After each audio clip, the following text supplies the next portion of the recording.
মানসিক স্বাস্থ্যকেন্দ্র থেকে পালাতে গিয়ে সন্ত্রাসীদের কবলে পড়ে বিপদের মুখে সূর্য, বাঁচাতে এলো দীপা। হ্যাঁ বন্ধুরা, আমরা এমনটাই দেখতে পাবো অনুরাগের ছোঁয়া ধারাবাহিকের আগামী পর্বগুলোতে। দীপা নিউজ পেপারের নিউজটা দেখেই সূর্যের বিপদ জানতে পেরে সূর্যের খোঁজ করে সূর্যকে ফিরিয়ে আনতে মোহনপুরের উদ্দেশ্যে বেরিয়ে পড়ে।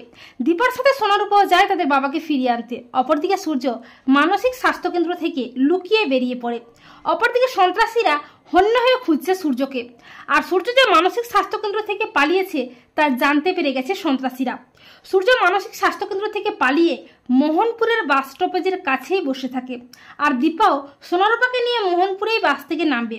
সূর্য ভিড়ের মধ্যে দাঁড়িয়ে থাকে আর বলতে থাকে, আমি বাড়ি যাব, তাহলে ওই শয়তানরা আমাকে আর খুঁজে পাবে না। আর দীপা বাস থেকে নামতে গিয়েই হঠাৎই সূর্যকে দেখতে পায়। দীপা সূর্যকে দেখে অবাক হয়ে যায়। দীপা বলে, ডাক্তারবাবুকে দেখলাম না। এই বলে দীপা তড়িঘড়ি করে বাস থেকে নামে, কিন্তু দীপা বাস থেকে নেমে সূর্যকে আর দেখতে পায় না।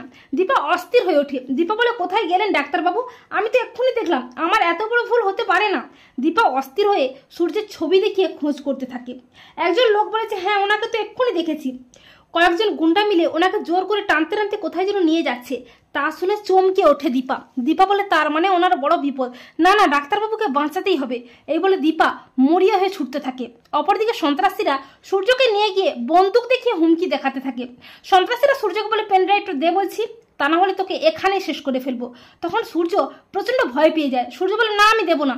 তখন সন্ত্রাসীরা বলে, দিবি না? তাহলে তোকে আমাদের হাত থেকে কেউ বাঁচাতে পারবে না।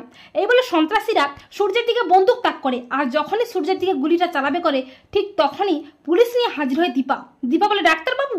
আর পুলিশ দেখে সন্ত্রাসীরা ভয় পেয়ে যায়। তখন পুলিশ বলছে, আর পালানোর কোনো রাস্তা নেই, তোমরা ধরা পড়ে গেছো সন্ত্রাসবাদীরা। এই বলে পুলিশ সন্ত্রাসী দলটাকে অ্যারেস্ট করে।